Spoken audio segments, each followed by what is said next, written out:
कि तीसरी चीज जो है ना तुम्हें समझा देगी कि तुम्हें ऑप्शन बाइंग क्यों करनी चाहिए या ऑप्शन सेलिंग क्यों करनी चाहिए।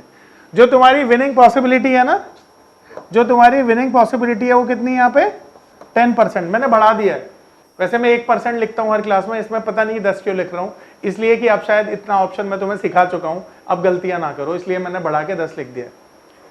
और यहां पर जो विनिंग पॉसिबिलिटी है कितनी है 90%। अब बताओ, अब शायद पिक्चर थोड़ी क्लियर हो जाएगी आपके लिए कि अब आप ऑप्शन बाइंग करना चाहोगे या सेलिंग।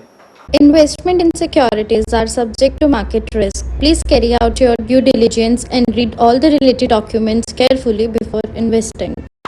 चैनल को सब्सक्राइब करना ना भूलें और हमारे ताज़ा वीडियो सबसे पहले देखने के लिए बेल आइकन को दबाएं।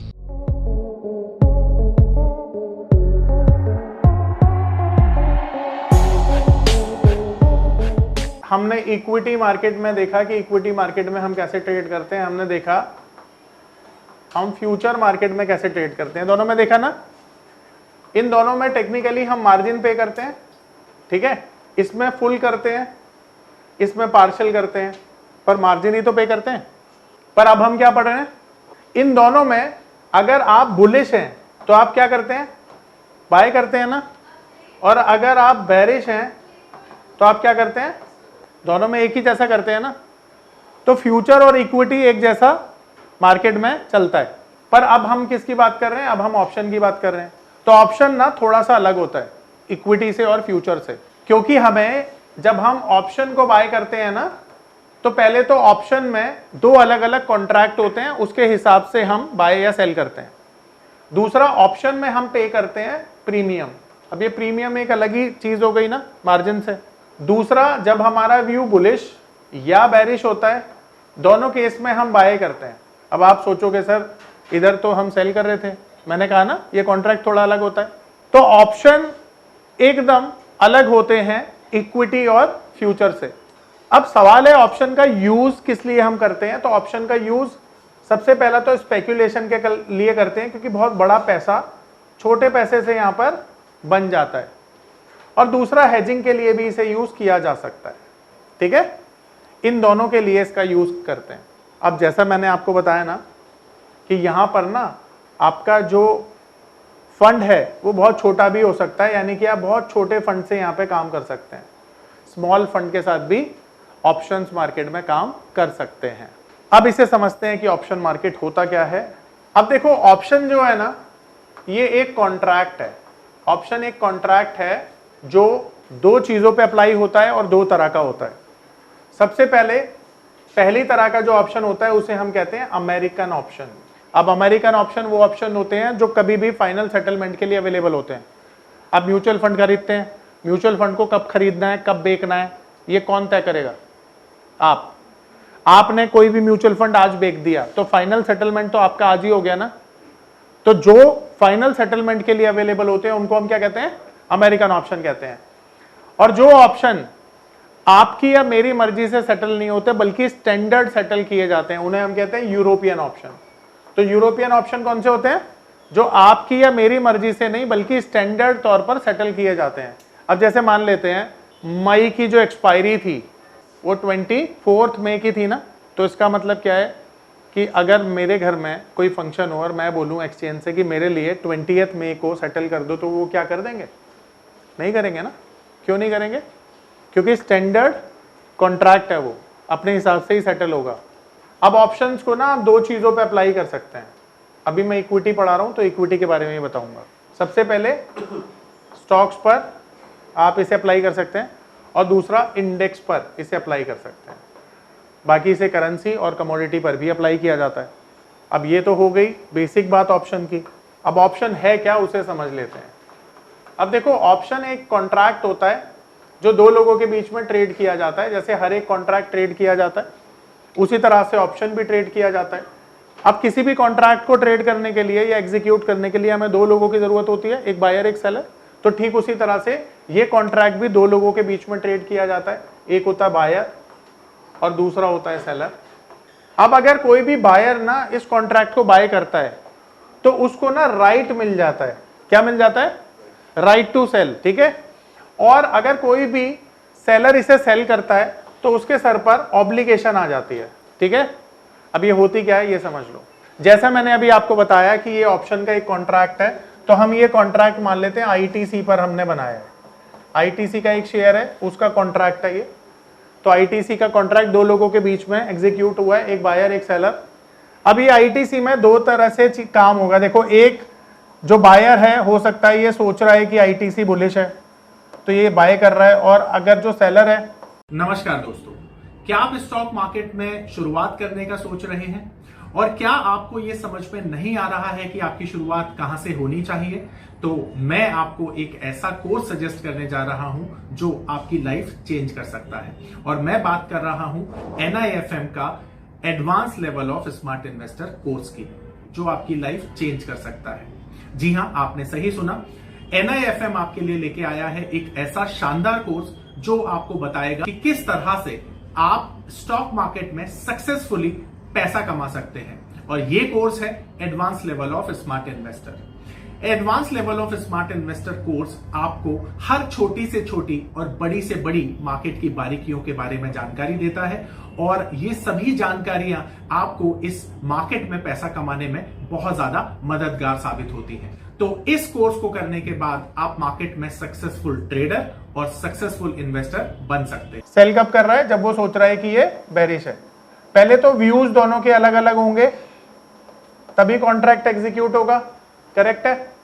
अब मान लेते हैं कि आईटीसी का कॉन्ट्रैक्ट, आईटीसी का करंट भाव चल रहा है, मान लेते हैं 400 रुपए, और ये बढ़कर हो जाता है 410 रुपए। अभी सिर्फ समझने के लिए समझना। तो पहले तो ये कॉन्ट्रैक्ट दो लोगों के बीच में इसलिए ट्रेड हुआ क्योंकि यहां पर ये दो लोग अलग अलग सोच से मार्केट में आए थे, और बिना अलग सोच के मार्केट चल नहीं सकता है।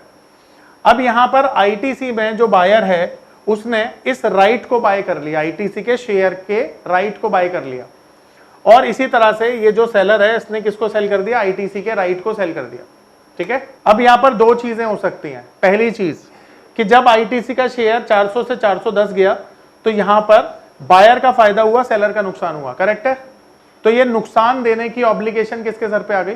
सेलर के सर पे। और ये 400 रुपए पर जो खरीदे शेयर थे उसका राइट सेल करके ही एग्जीक्यूट किया जाएगा। तो इस राइट को एग्जीक्यूट करने का राइट किसके पास है? बायर के पास। तो एक तो इस तरह से समझ लो। अब दूसरा एग्जांपल लॉस प्रॉफिट से हटके होगा कि यहां तो हमने सोचा कि लॉस और प्रॉफिट सेटल हुआ है, पर मान लेते हैं कि ये कॉन्ट्रैक्ट फिजिकल डिलीवरी वाला है। यहां पर सेलर को फिजिकल डिलीवरी देनी है बायर को। बायर चाहता है कि वो प्रॉफिट ना ले, फिजिकल डिलीवरी ले। ये एग्जांपल के तौर पे समझा रहा हूं। तो अब ये जो सेलर है ये आईटीसी के शेयर किसको देगा? बायर को, क्योंकि ये ऑब्लिगेशन किसके सर पे है? तो इसी तरह से जब भी आप सेल करते हो ऑप्शन के कॉन्ट्रैक्ट को, आपके ऊपर ऑब्लिगेशन आ जाती है, और जो बायर है जब वो कॉन्ट्रैक्ट बाय करता है तो उसके पास ये राइट होता है सेल करके अपने राइट को एग्जीक्यूट करने का। अब देखो, ये जो ऑप्शन है ना, ये दो तरह का कॉन्ट्रैक्ट है। यानी ऑप्शन का जो कॉन्ट्रैक्ट है दो कॉन्ट्रैक्ट में डिवाइड होकर ट्रेड किया जाता है। पहला है कॉल ऑप्शन और दूसरा है पुट ऑप्शन। अब इंडिया में क्योंकि यूरोपियन ऑप्शन ट्रेड किए जाते हैं, इसलिए हम कॉल को शॉर्ट फॉर्म में बोलते हैं कॉल यूरोपियन, और पुट को बोलते हैं पुट यूरोपियन। अब जैसा कि आप जानते हैं मार्केट में दो तरह के व्यूज को ट्रेड किया जाता है। दो तरह के व्यू होते हैं जो ट्रेड किए जाते हैं।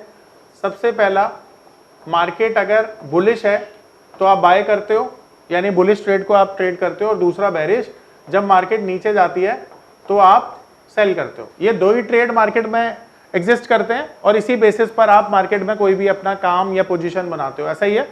अब मार्केट में अगर ना आप कॉल को बाय कर लेते हो तो बायर का व्यू क्या होता है? बुलिश। पर आप किससे बाय करोगे कॉल को? सेलर से ना। तो अगर आप सेल करते हो कॉल को तो आपका व्यू क्या हो जाता है? तो अगर जब भी आप कॉल को शॉर्ट करोगे आपका व्यू क्या होगा, और जब भी बाय करोगे? अब इसे एक एग्जांपल से समझो। मान लेते हैं निफ्टी का रेट मान लेते हैं 22,000 है, और 22,000 से निफ्टी जाती है 22,100। तो ये 100 पॉइंट की जो अपसाइड है, ये होने पर आपको क्या खरीदना चाहिए? कॉल बाय करोगे ना, क्योंकि मार्केट ऊपर जा रही है। और अगर मार्केट मान लेते हैं 22,100 से 22,000 आ जाए, नीचे जाएगी तो आप क्या खरीदेंगे? तो क्या करेंगे? तो आप कॉल को सेल करेंगे, अगर कॉल में ही काम कर रहे हैं, क्योंकि अभी तो कॉल ही लिखा है ना यहाँ पे। आ रहा समझ में? दूसरा, अब मान लेते हैं कि आप पुट को बाय करते हैं, तो आपका व्यू क्या है? बेरिश। और अगर आप पुट को सेल करते हैं तो आपका व्यू क्या है? बुलिश। अब सेम चीज कि अगर मान लेते हैं 22,000 का निफ्टी 21,900 आ जाए तो आप क्या करेंगे? पुट खरीदेंगे। और अगर 21,900 का निफ्टी 22,000 आ जाए तो क्या करेंगे? पुट सेल करेंगे। ठीक है, अब यहां पर ना इसको एक बार याद कर लो कि कॉल को आप कब बाय करोगे और पुट को कब बाय करोगे। फिर मैं आपसे पूछता हूं, ऊपर जाएगी तो आप क्या करोगे? Buy call. Buy call. और अगर मान लो मार्केट में कॉल में ही काम करना है और मार्केट नीचे जाएगी तो क्या करोगे? Sell call. ठीक है, सेल कॉल। ठीक है। और अगर मान लो कोई स्टॉक नीचे जा रहा है तो क्या बाय करोगे? ये पावर ऑफ नंबर थ्योरी इतनी बेहतरीन थ्योरी है कि इसे करने के बाद आप एक अलग अनुभव करेंगे और आपको लगेगा कि शायद इसी चीज की आपको तलाश थी। बहुत सालों की ट्रेडिंग के बाद, इन्वेस्टिंग के बाद आपको शायद ऐसे प्रोडक्ट की जरूरत थी जो मार्केट में आपको वो कॉन्फिडेंस दे पाए, जिस कॉन्फिडेंस के साथ आप रोज पैसा कमा पाए और जितना आप चाहें उतना पैसा कमा पाए। तो हमारी ये जो पावर ऑफ नंबर थ्योरी है, ये आपको आपकी सभी इच्छाओं को पूरा करने के लिए है। और आप देखेंगे कि इस थ्योरी को करने के बाद जो आपका कॉन्फिडेंस है, आपकी जो एक्यूरेसी है, आपकी जो क्षमताएं हैं मार्केट से पैसा कमाने की, वो बहुत ज्यादा बढ़ जाएंगी। और आप देखेंगे कि जो आपने आज से पहले अनुभव नहीं किया था अपनी ट्रेडिंग के दौरान या इन्वेस्टमेंट के दौरान, आप इतना बेहतर अनुभव करेंगे इस कोर्स को करने के बाद। पुट बाय करोगे ना? बाय पुट है ना। और अगर मान लो अगर आपका व्यू बुलिश है तो पुट के साथ क्या करोगे? सेल करेंगे, बेचेंगे, सेल करेंगे। ठीक है, तो ये सबको पता चल गया। परफेक्ट, बहुत सही। अब जब ये बात आपको पता चल गई कि आपको ऑप्शन में कैसे काम करना है, तो यहां पर ना आपका आधा काम तो हो गया है, आधा काम अभी बचा है। तो सबसे पहले यहां पर ना दो चीजें आपको और समझनी है कि यहां पर जैसा कि आपने देखा कि आप कॉल को बाय भी कर सकते हो और सेल भी कर सकते हो। सिमिलरली हमने देखा पुट को भी हम बाय भी कर सकते हैं और सेल भी कर सकते हैं। अब यहां पर बायर भी बन के काम किया जा सकता है, सेलर भी बन के काम किया जा सकता है। तो इसे हम ऐसे समझते हैं कि ऑप्शंस, देखो हैं तो दोनों कॉन्ट्रैक्ट ऑप्शन का ही ना, तो ऑप्शन में जो ऑप्शन बाइंग के कॉन्ट्रैक्ट हैं और दूसरा ऑप्शन सेलिंग के कॉन्ट्रैक्ट हैं, तो दोनों में से सेफ क्या है? और अगर आप सेलिंग करना चाहते हैं तो कब सेल कर सकते हैं? अब ये चीज समझने वाली बात है। देखो, ऑप्शन बायर को ना पे करना पड़ता है प्रीमियम। अगर आप ऑप्शन बाइंग करना चाहते हो ना तो आपको क्या पे करना पड़ेगा? प्रीमियम पे करना पड़ेगा। और अगर आप ऑप्शन सेलिंग करना चाहते हो ना तो आपको मार्जिन पे करना पड़ेगा। सारी कहानी समझ में आ जाएगी। अब अगर आप प्रीमियम पे करते हो तो प्रीमियम 100 रुपए से लेकर 1 लाख रुपए तक हो सकता है। यस, 100 रुपए से लेकर 1 लाख रुपए तक प्रीमियम हो सकता है, पर मार्जिन एटलीस्ट या लीस्ट 1.5 लाख रुपए होता है। तो अब सबसे पहले ये चीज समझो कि ऑप्शन बाइंग नॉर्मली हर कोई कर सकता है, जिसके पास छोटा पैसा है वो भी, जिसके पास बड़ा पैसा है वो भी। पर ऑप्शन सेलिंग छोटे पैसे वाला नहीं कर सकता, क्योंकि इसके लिए चाहिए कम से कम 1.5 लाख रुपए। ठीक है, अब ये जो बायर है ना, बायर का जो प्रॉफिट है वो अनलिमिटेड होता है। ठीक है, और लॉस लिमिटेड होता है। ठीक है, यानी यहां पे 100 रुपए लगाए तो खोने के लिए क्या है, पर पाने के लिए हो सकता है 10,000 रुपए भी हो। तो जब ये चीज तुम्हें पता चलती है तो तुम क्या हो जाते हो? एक्साइटेड हो जाते हो, है ना, ग्रीडी हो जाते हो और ऑप्शन बाइंग करने की कोशिश करते हो। जबकि ऑप्शन सेलिंग में जो आपका प्रॉफिट है वो लिमिटेड होगा और जो आपका लॉस होगा वो अनलिमिटेड होगा। अब ये जानने के बाद बड़ा पैसा भी लगाओ, प्रॉफिट भी लिमिटेड होगा, लॉस भी अनलिमिटेड होगा, तुम क्या करना चाहोगे? Option buying. पर अब तीसरी चीज ये समझो कि तीसरी चीज जो है ना तुम्हें समझा देगी कि तुम्हें ऑप्शन बाइंग क्यों करनी चाहिए या ऑप्शन सेलिंग क्यों करनी चाहिए। जो तुम्हारी विनिंग पॉसिबिलिटी है ना, जो तुम्हारी विनिंग पॉसिबिलिटी है वो कितनी है यहाँ पे? 10%। मैंने बढ़ा दिया है, वैसे मैं 1% लिखता हूँ हर क्लास में, इसमें पता नहीं 10 क्यों लिख रहा हूँ, इसलिए कि अब शायद इतना ऑप्शन मैं तुम्हें सिखा चुका हूँ, अब गलतियां ना करो, इसलिए मैंने बढ़ा के 10 लिख दिया।